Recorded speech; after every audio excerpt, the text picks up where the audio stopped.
Fred Gray. Yes, sir. Happy to see you. It's good to see you. Well, actually, I should be thanking your wife, right? Yes. Because when we made the call, she said, "You gonna do this?" Yeah, I usually, I get a lot of calls, and sometimes 3 or 4 a day, and I can't handle them all, so I have a few people that I send them to as soon as they come in. And of course, when I sent that one, Carol said, "You got to go and listen to that one." I'm here. Well, see, that's why,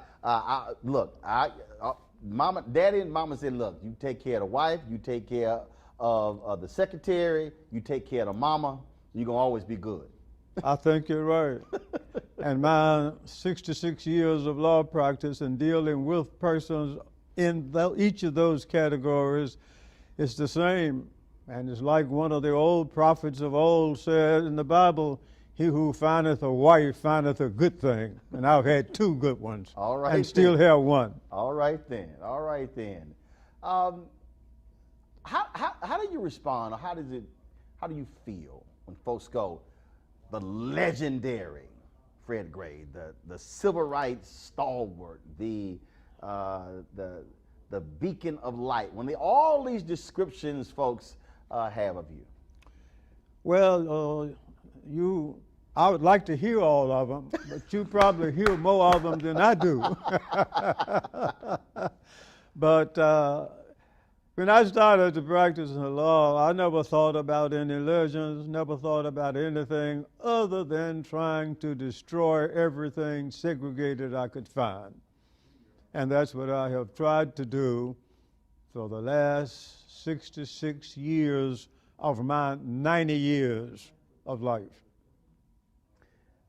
I talked to Ambassador Andrew Young, and he said, Dr. King did not make a move without checking with you first. Well, that is true for the first 382 years, from the time he was introduced, and I was one of the 2 persons who were involved in that process. You mean the bus boycott? Huh? The bus boycott. But I think your question was whether or not that he always checked with me before he moved. And the answer to that is yes. And I always tried to be sure that the answer I gave Dr. King and all of my other clients was correct before I gave it to him. That in the moment, no one knows how history is going to record those events. For you in the moment, was it just simply another day, work, not thinking about how we would be thinking about the Montgomery bus boycott, thinking about Albany, thinking about Birmingham and Selma, thinking about all of these changes some 50 plus years later? For you, in that moment, what's going through your mind? What comes to my mind is that all of those instances that you mentioned, except for Birmingham, because I didn't do anything in Birmingham because you had black lawyers up there. Arthur Shores was my mentor. You had Peter Hall, you had Ozell Billingsley. Those three lawyers were the lawyers who were working with civil rights cases when I was admitted to the bar. So when I think of those cases, and even go back to Selma, because Selma didn't start with the Selma to Montgomery March in '65. I saw something that was going to happen in Selma in December of 1955. Really? Yes. What was that? Well, shortly after the bus boycott started, I got a call from the president of the NAACP chapter in Selma. And I think it was Reverend Hunter. He told me that there was a man over there named Jones, Wesley Jones, a sergeant in the Air Force who was stationed at Craig's Air Force Base. And he had gotten arrested. And so they called me to come and defend him. I went over to Selma and I found, when I talked to Sergeant Wesley, he said he was coming from work and he was a sergeant at Craig Air Force Base and lived in the city. And he stopped at a stop sign, and there was another car in front of him that was stopped also while the light was red. When the light began to turn to green, the car ahead of him didn't move. So he just tooted his horn, thinking if he just tooted his horn that the person would go ahead. Instead, the man, instead of moving, he got out of his car. He was a white man. And there was a little discussion between the two of them. Then finally, both of them got back in their cars and Wesley Jones went on about his business. A little later that evening, the police came to him with a warrant for his arrest, where the white man had accused him of disorderly conduct or something. And so Reverend Hunter and the NAACP thought that if the police would issue a warrant in a situation like that, this man needed to have defense. So I went over there, took a couple of persons with me, including my brother-in-law, Hilbert Hill, and another fellow named Frank Massey. And we went and had this trial.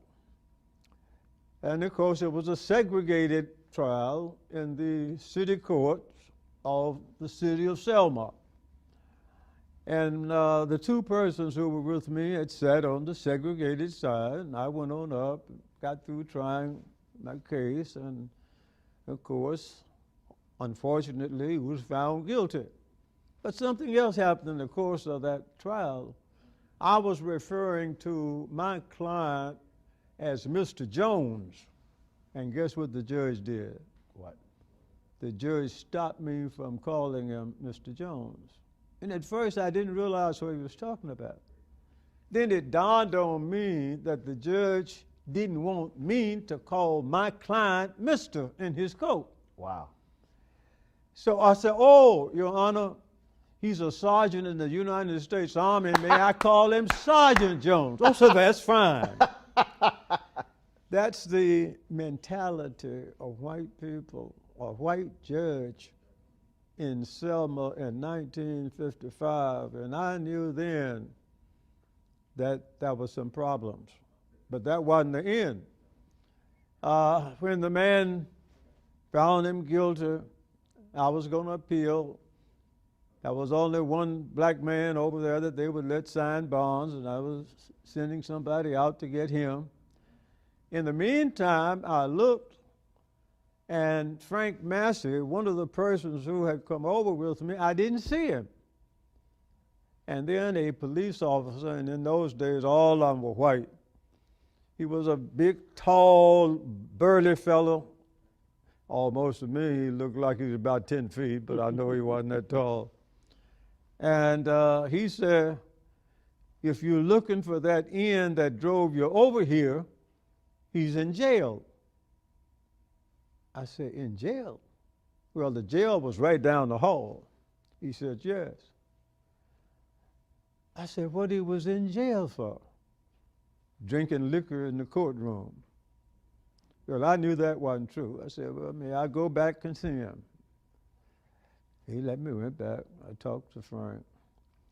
And Frank said, well, what happened, Fred, is that I was sitting there in the courtroom, and a black guy came in with a white uniform on and sat by me, stayed a few minutes, and got up and left. And a few minutes later, a police officer came, touched me on the shoulder, and said, come and go with me, and bring that bottle under your seat with you. And true enough, there was a liquor bottle under his seat. And of course, Frank said, well, apparently it happened. He didn't pay any attention to it, but we found out later that that was an inmate in jail. Wow. And he had brought the liquor and laid it there. And then they took Frank over and lectured to him. And this is what Frank told me. He says that the police told me, said that Ian up there, that Ian lawyer, and those Ians over in Tuskegee has a mess going on in Montgomery, and we're not going to have any mess in Selma. You tell him that when he crossed that bridge, don't ever come back to Selma. That was my introduction to Selma. Of course, I had known Mrs. Borrington over there, and it had some little real estate matters that had taken place. But I knew then that it's just going to be a time before something happened. And of course, Bloody Sunday happened. It was almost 10 years later. Why the law? Yes, sir. Why the law? Why did you decide to go into the legal profession? Was it something specific? What you always wanted to do? What was it? Talking about how I got involved in the legal. No. Why did you want to be a lawyer? What led you to want to become a lawyer? Oh, okay. Well, that's a long story, because I was born in 1930. I was about the beginning of the heart of the Depression. I was the youngest of 5 children. My father died when I was 2. My mother had very little education, formal education. But she told the 5 of us we could be anything we wanted to be if we did 3 things. 1, keep Christ first in your life. 2, stay in school and get a good education. And 3, stay out of trouble. I've tried to do that and tried to instill that into my children and grandchildren. So, but as I grew up, everything was completely segregated, and you had a white world and a black world, and blacks basically worked for whites and did what they wanted done. And I determined that there were 2 nice professions that black boys could consider, and they were being a teacher, a preacher. And if you did either one, you had to do it on a non-segregated basis. So I decided I was going to do both.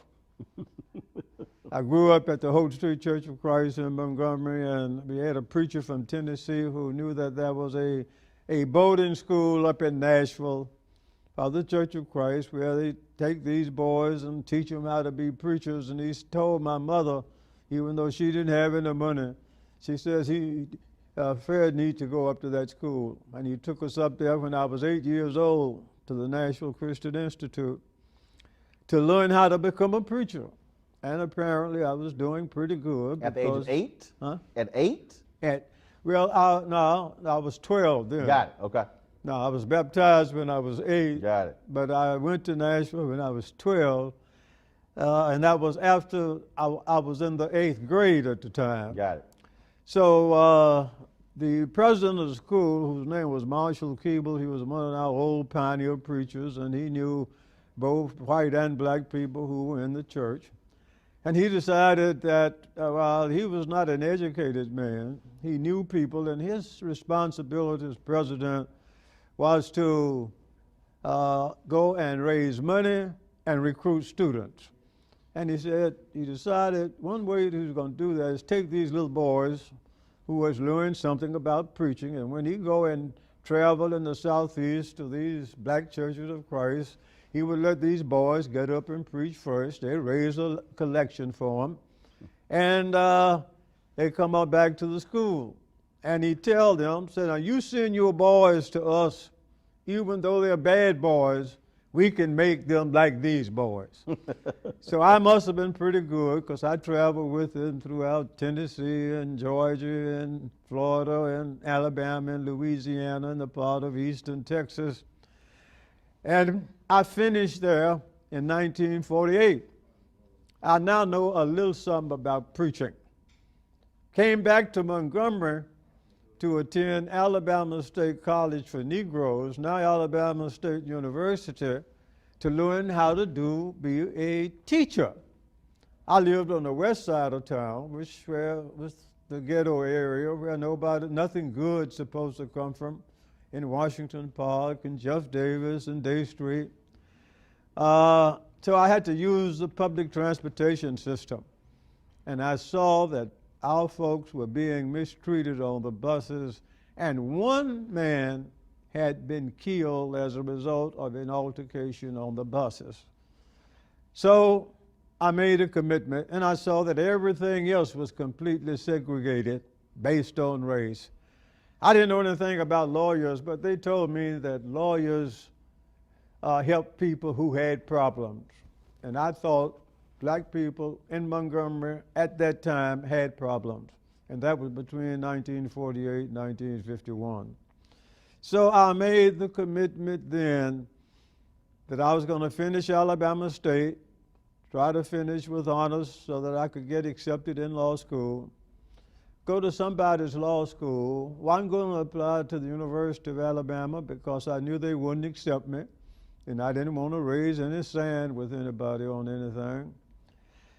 But at that time, all of the southern states, including Alabama, under the case decided in 1939, Gaines versus U.S., decided that to keep blacks from going to the white universities where they wanted to go to graduate or professional schools, and they didn't have them at Alabama State, Alabama A&M, nor Tuskegee, the state would pay a portion of their tuition, room, and board, and their transportation costs. So I said, well, I'll take advantage of that. The bad part about it, it was on a reimbursement basis. So I had to pay all these expenses before I could get them back. But I made the decision then that I was going to finish state, go to somebody's law school, finish the law school, take the bar exam, even though then if you finished the university, law school at the University of Alabama, you didn't have to take the bar exam. You were admitted on motion, but I was going to take it, pass it, become a lawyer, and destroy everything segregated I could find. That was the motivating fact behind it. I finished Alabama State in May of 51. I finished law school. I went to Case Western Reserve, now Case Western Reserve. It was Western Reserve University then.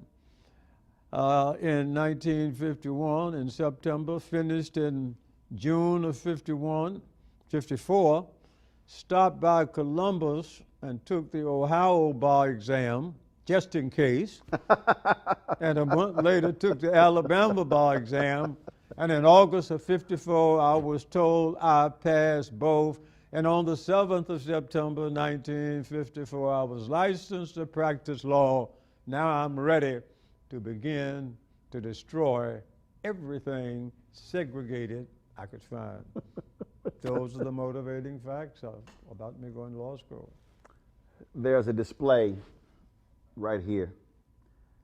Says Dixie Justice.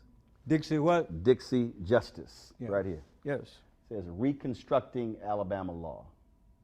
And when we think about freedom fighters, there are people who protest, there are people who march, there are those folks like me who are journalists. But the reality is, if you don't have the lawyers, you can't dismantle systems. The lawyers also needed the street activists. The street activists needed the journalists. The journalists needed the preachers. The reality is, to bring down Jim Crow, it took a collective effort of black folks to make it happen. That is exactly what I have been telling people all the time, is that what developed into the civil rights movement of the late 50s and 60s and forward, it was a combination of people doing different things. And all of them were very important, and you've outlined them. But the lawyer's role, and I used to have people who would tell me, they tell me, you said you did something in the civil rights movement, but I never did see you in the marches. I said, that's right, you didn't. The only time I marched was a ceremonial march. I marched from my office in downtown Montgomery up to the courthouse after they finished the Selma to Montgomery March. So it took all of those people that you talked about working together with proper legal advice in order to do it. The lawyers didn't, as a lawyer, I didn't try to do all of it. It was enough for me, and I had to get help, enough just to handle the legal matters and let them know that what you're about to do is illegal under the law. Now, you need to know that. Now, if you violate it, you're going to have to be prepared to take whatever the consequences are. So then, if you want to do it, fine. If you want to go to jail, be prepared to do it. If you want me to get you out while you're there, fine. If you want to stay in there a while and then get me, just let me know. So it takes all of these efforts cooperatively. And no one could have done it by themselves, and no one tried to do all of it. Well, that's why Ambassador Young always says, Dr. King would make it clear. He said, look, everybody can't march. He said, because somebody got to bail us out when we hit into trouble. Your lawyer can't be sitting next to you in the jail. You need your lawyer outside. That's right.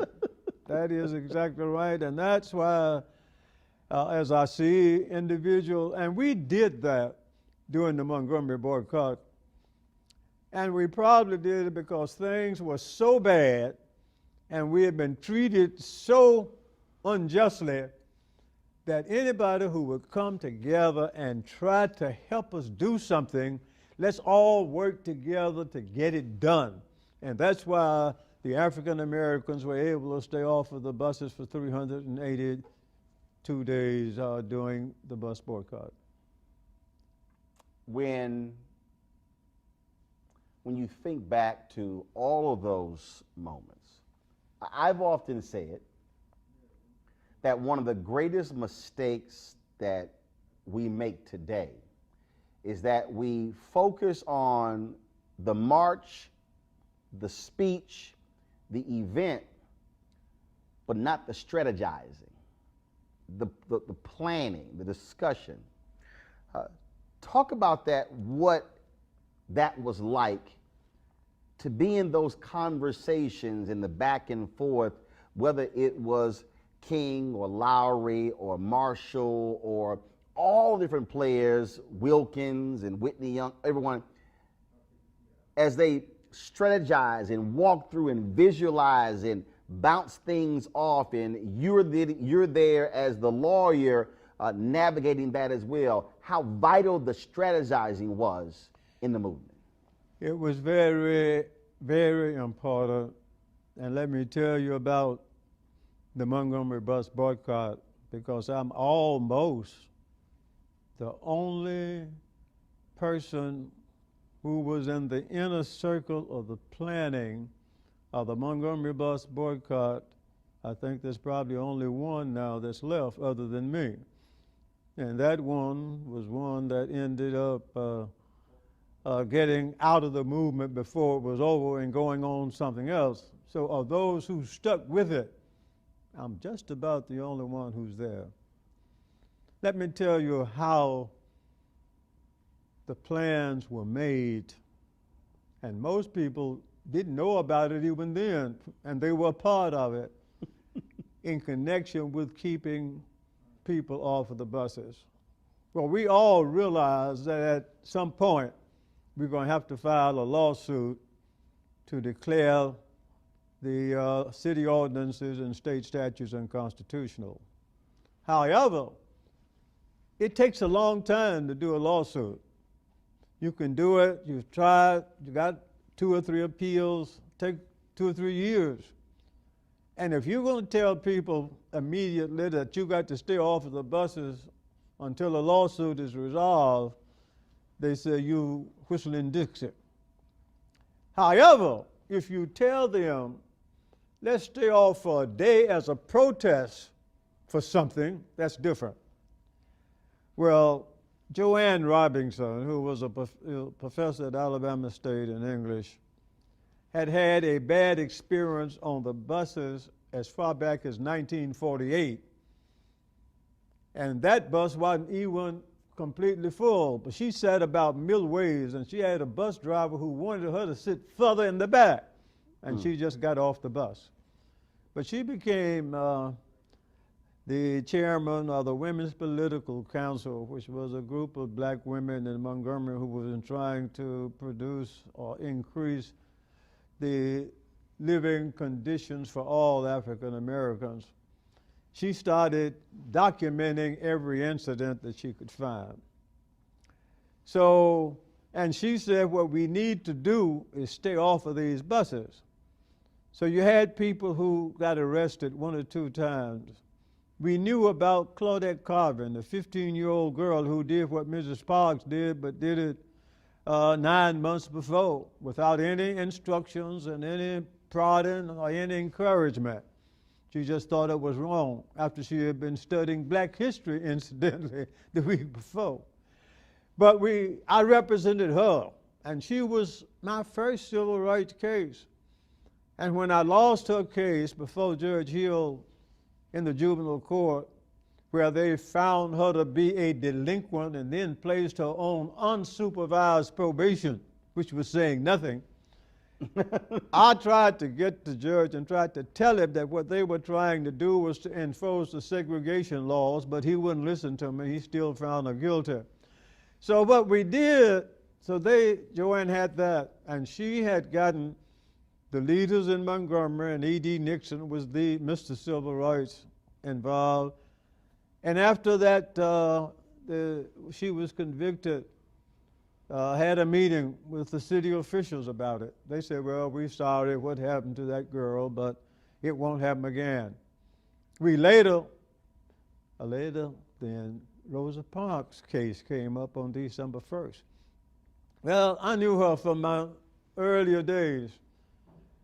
And on the day of her arrest, we had had one of our conferences that we had had for about a year since I started practicing. And we had been talking about what you should do if you are arrested on the buses. I was going out of town that afternoon, and we hadn't ended our little conference. So when I got back, I had phone calls from Mrs. Parks and a lot of other folks telling me that Ms. Parks had been arrested and she wanted to see me. I called her and she told me to come over to her house. This was in the afternoon of December 5th. I went by and talked to Ms. Parks. She told me what happened. And she said, my case is set for trial for 8:30 Monday morning, December 5th. That's just 3 days away. This is Thursday evening. Mm-hmm. She retained me to represent her. I said, fine, Ms. Parks, don't worry about your case. But let me tell you this. She said, you know, Joanne Robinson has been talking about for some time, and particularly since Claudette Carvin's case, that people ought to stay off of the bus as a unified effort to let them know we mean business. And I said, I'm going to talk to her and see. I think if we're going to ever do that, you're doing what you have done is enough. So you don't need to get involved in any of the rest of this. You just go on, take it easy, and I'm going to talk with you again between now and Monday. I said, but I'm going to go and talk to Mr. Nixon, who has a majority of the black people following him, and he had signed her bond to get her out. I went a few blocks to Mr. Nixon's house, talked to him. He was a Pullman car putter. Mr. Nixon was not an educated man, but he was a well-elevated man. And he was a man who didn't believe in a whole lot of planning, but he did action. He said, and I told him, I said, but you know, Joanne has been talking about getting these people to stay off the buses. He said, well, you all go ahead, talk about it. Let me know what you want me to do, and I'll support it. I go to Joanne Robinson's house. She lives on the other side of town, not far from Alabama State. We sat down in Joanne's living room, the two of us, and made the plans for the Montgomery bus boycott. It couldn't come out that either one of us were doing it because she was employed by the state as an employee at Alabama State. I was a lawyer just admitted to the bar a year, and if I'm not careful, they'll disbar me like they had disbarred another lawyer not too much earlier. So I knew without saying to anybody that I had to be very careful what we do and how we do it. She said, Fred, what we need to do is sit down and decide how we can get these people to stay off the buses. And I'm going to prepare a leaflet that says another black woman has been off the bus and her trial is going to be on Monday. But we want them to stay off after Monday. I said, well, Joan, if that's true, then we're going to have to make plans. Suppose they stay off, then we're going to have to be prepared to go further. I said, fine. Well, this is what we decided we had to do. One, if that's going to happen, number one, you're going to need a spokesman, because somebody's going to have to speak for these black folks and not them try to speak all for themselves. In addition to a spokesman, if we're going to keep them off the bus, we got to somehow raise some money to take care of the expenses. And we're going to have to get somebody to plan a system of getting folks to and from wherever they are going. Normally, Mr. E.D. Nixon would have been the head, whatever you call him, because he had more followers than anybody else. But Rufus Lewis, who was a former coach at Alabama State, also had some followers. He was concerned primarily about registration and getting people admitted to when they are elected, they must be responsible. He ran also a nightclub called the Citizens Club. And guess what? In order to get in there, you had to be a registered voter. So I said, we need to find, so these two people, which one are we going to use? Joanne said, neither one. Said, use my pastor. Martin Luther King, haven't been here long, haven't been involved in civil rights activities or no other activities other than his church. But one thing he can do, he can move people with words. I said, that's what we need. Now, had you met him by that point?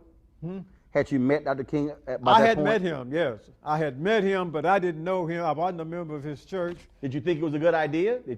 I told her, I agree with you. And then I said, Joanne, let me give you or suggestion for these other two men, because we need them because they have supporters. Martin doesn't have anything but the few people who had Dexter. I says, let's make E.D. Nixon treasurer, because he's a Pullman car puller and you know A. Philip Randolph in New York, and he'll raise some money to help these black folks. What we're going to do with Rufus Lewis, thanks to his wife. His wife is half owner of Ross Clayton Funeral Home, the largest funeral home for blacks in Montgomery then and still is. And they have cars. We need cars to transport people, and they have somebody who drives those cars. So make him chairman of the Transportation Committee. And then you're going to, believe it or not, you're going to need something else.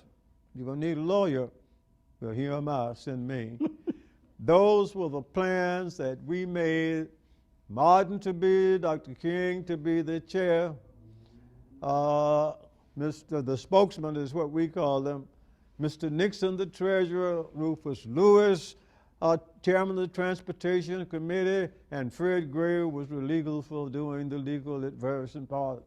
Our responsibility was to get that word out to other people so that when the official meeting took place at Mount Zion AME Church, Dr. King was selected chairman before he got to the meeting.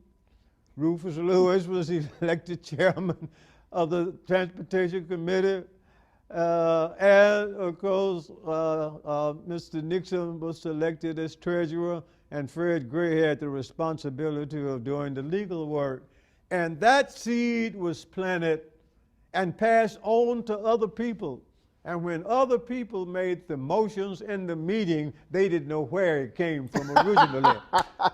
Some of them even thought they originated it themselves. And I take it you and Joanne shot each other looks like. Well, what happened when we won, when the buses started running Monday morning and black folks weren't on it, we both know that was good. Then we knew we had to go and have Miss Parks' case. Well, I knew they weren't gonna find her not guilty. So I knew it was gonna take care of all a bit of about 15 or 20 minutes for her case, because I wasn't gonna put on case. I was gonna prepare and reserve my motions. And we're gonna appeal the case, and then these people can go and have these official meetings that they need to have and meet at Holt Street Baptist Church. And when they met and when they heard Dr. King, and when Joanne and I sat there and listened, we looked at each other and said, well, Fred, and she said, well, Joanne, I think it worked. And it did. So if we're going to work today, and then all of these people got together and stayed off of the buses for 382 days, we don't get out there and try to do it by yourself. You need to be able to get somebody else, and if you do that, you may find there's somebody else who who want the same thing that you want, even though they may think about doing it a different way. So so when people talk about Miss Colvin, this is the story. Well, they didn't want to use her because she wasn't right. She wasn't the right, she had issues. They wanted somebody. I've heard all these different reasons why, describing that. Yeah, this happened 9 months before, but yeah, the respectable black folks didn't want to use a young girl. All of that are things that came up long time after the fact. I was a lawyer, and I know what those facts are. And I did not determine not to file a suit on behalf of Claudette because, as some people said, she were expecting. Whether she was or was not a material fact to me. It's something I would take into consideration. But the reason we did not file the lawsuit for Claudette is because the community itself, there was a difference of opinion in the leadership of the community as to whether we ought to do it at this time. And a lawyer represents clients. And while Claudette would have been ready for me to have filed a case then, I would rather to have done with her case what I later did with Ms. Parks' case, go ahead and appeal her case, take it on up through the system, and at some point along the way, when we can get the community and its leadership together on the fact that they say we ought to file it, then we can do it. And you know what it took for the community to get to that point? When they end up bumming a whole lot of houses, including Reverend King's, they said the time is now ready. And a couple of days afterwards, I ended up filing a lawsuit that I had had ready long before, the case of Browder versus Gale, which desegregated the buses in Montgomery. And that's what's called now the rest of the story. Yes, sir. It started off as a one-day boycott. It goes to 5 days. Were you shocked? Were you surprised? Every day. Every day. Black folks said, we are not stepping foot on that bus. They didn't break. They didn't bend. They stuck with it, and the coalition stayed together. I was not, once I saw the people were offered the buses on Monday morning before Mrs. Parks' case, that many black people staying off of the buses was enough to convince me that if we make a reasonable effort to get them to where they are going, we'll be able to do that. And Joanne and I anticipated that when we made the initial plans. So then to motivate that, when you got ready to go to Hope Street Baptist Church that night, beginning at about 3 o'clock in the afternoon, people started going. And when the time came, and I think it was 7 o'clock, you couldn't get almost a block of the church. And then when you were able to hear Dr. King say, and they make all the plans, and they announced how they were going to have people who was going to be here and there and other places to get them where they were going, these people realized that there's a plan to get us to where we need to go. And we may have to do a little walking, but that's a part of it. I was not surprised then. All I wanted to do was to be sure that as best we could, we would be able to do it. And everything that the opposition did against us helped us. They came out one time and said that the bus boycott was over. And even got at least one of the preachers involved to get involved in that. But we got word of it and told our people, don't you believe it. That's not true. We're going to stay off till we can go back on an integrated basis. That was a part of it. Then in March, when they ended up indicting 89 persons, including Mrs. Parks, Mrs. Robinson, Dr. King, and most of the preachers. So that was an incentive. Then I was also indicted by that same grand jury, not for boycotting, but for allegedly representing one of the original 5 cases in the case of Browder versus Gale. So we had to do that. But as black people saw all these things that the opposition was doing, they were willing to continue. Then, when we filed the lawsuit after the bumming of these houses, about the 2nd of February, that motivated us. Mm-hmm. And then when we had a hearing of that case and won it, which was in April or May, all of these things helped and it motivated the black people to stay on. So I had no question in my mind at this point, because now just about everybody has made some sort of arrangement to get to where they had to go, and they just stayed off until it ended. It goes from there, it goes to other cities. North Carolina, sit-ins take place. SNCC, CORE, Freedom Summer, all of these developments, marching on Washington for jobs and freedom, Civil Rights Act, Voting Rights Act, all these things happen. As these things are unfolding before your eyes, and you're right there in the middle of it, are And you helping to make it happen. right? Absolutely. I mean, you're you're saying what I set out to do. We're doing it. We're gonna bring this thing down. I have felt all along, every time I would file a case in a different area to end discrimination, in my own mind, I said, well, Fred, you've, you've done some, but we have some more to do.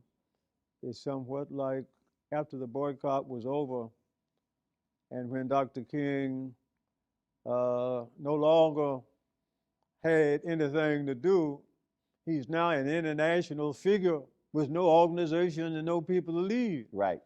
And that gave rise to the formation of the Southern Christian Leadership Conference.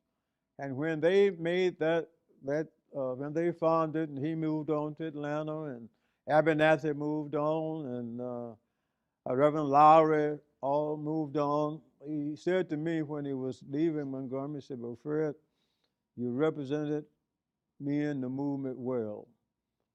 And SCLC is going to develop into another strong civil rights organization. Do you want to go over to Atlanta with us and be general counsel for the Southern Christian Leadership Conference? I said, Martin, thank you. I appreciate the invitation. But my job in Alabama is not finished yet. This is just the beginning of it. But anytime you need me, whether it's in Alabama or Georgia or wherever, all you have to do is call and I'll come. So I realize that all of these things as they unfold were another step toward carrying out the object and purpose that I had secretly, and it's good I kept it secret, and I didn't even tell people till about 30 or 40 years after I was practicing law. I tell them, they knew I wanted to be a lawyer, and I was a lawyer, but nobody knew that before I had done anything, behind doing all of that was to be able to destroy everything segregated I could find. And I believe, with a lot of help along the way, during the last 66 years, I have been instrumental in at least helping to change some of it. But the struggle for equal justice continues.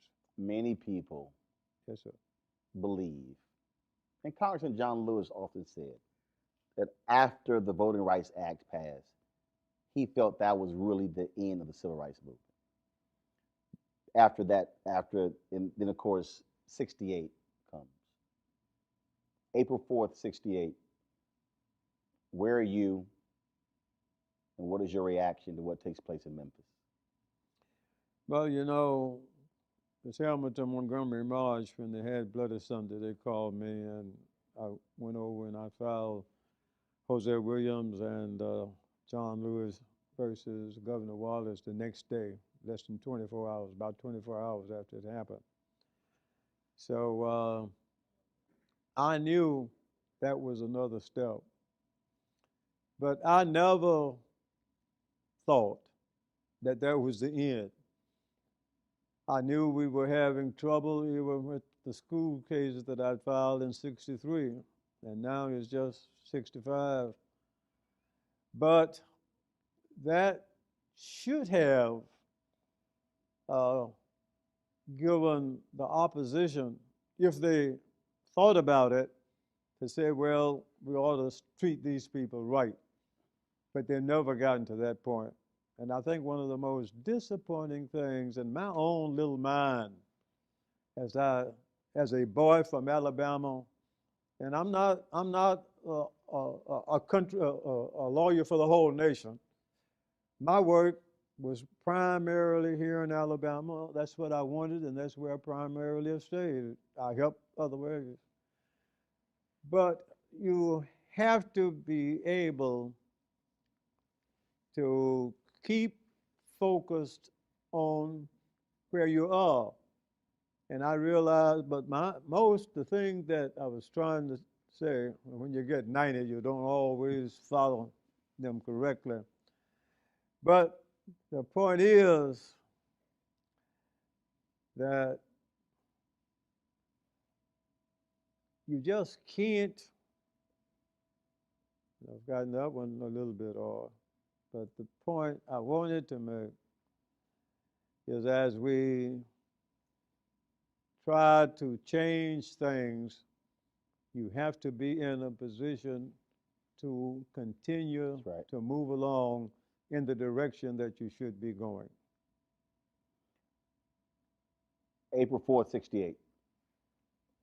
Where are you? What's that? April 4th, 1968. Memphis tragedy strikes.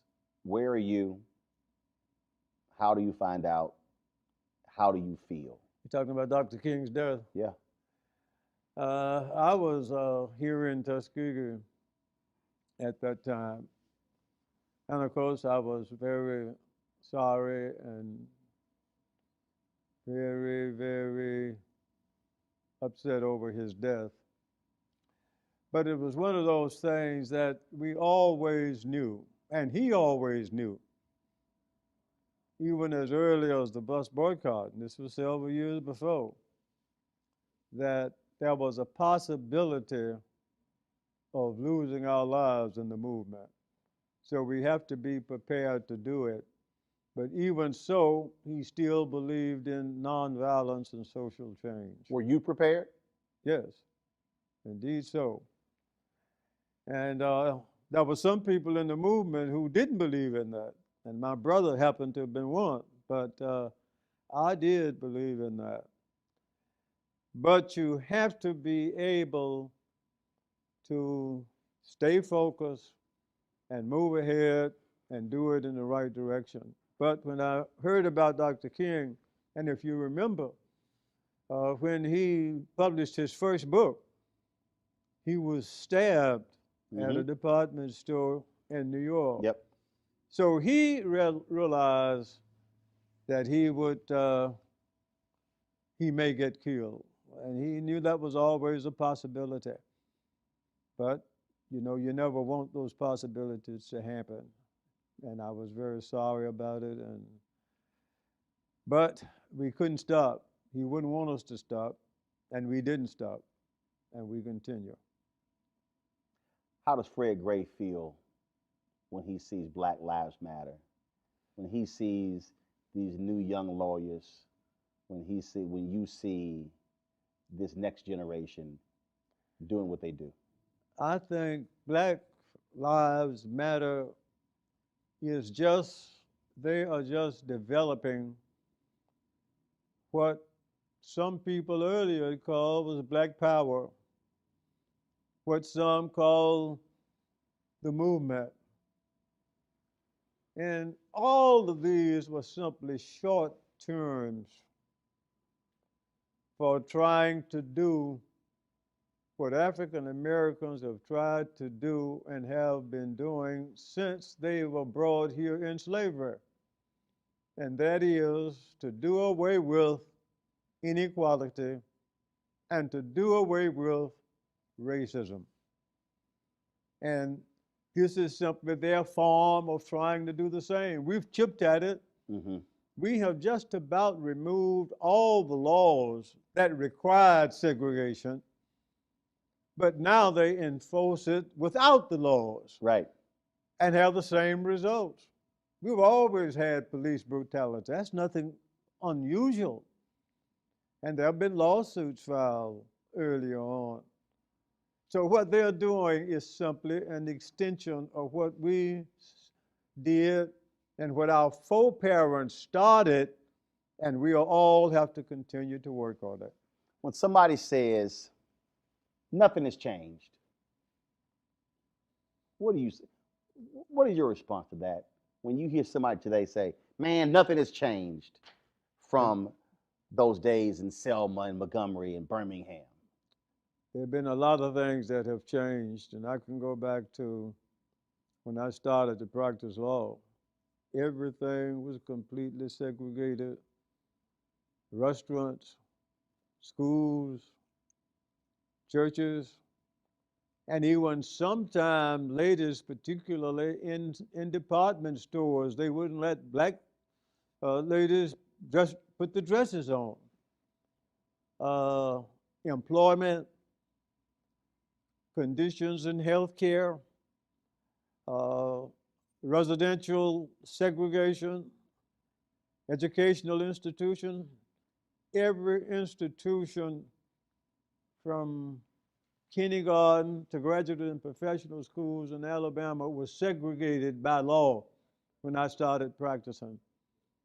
And I filed lawsuits which destroyed it in all the educational institutions of higher learning.